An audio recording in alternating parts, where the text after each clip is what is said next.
वचन 26 का 4।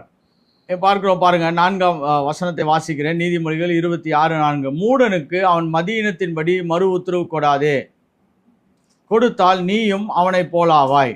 मूर्ख को उसके मूर्खता के अनुसार उत्तर ना देना, ऐसे ना हो कि तू भी उसके तुल्य ठहरे।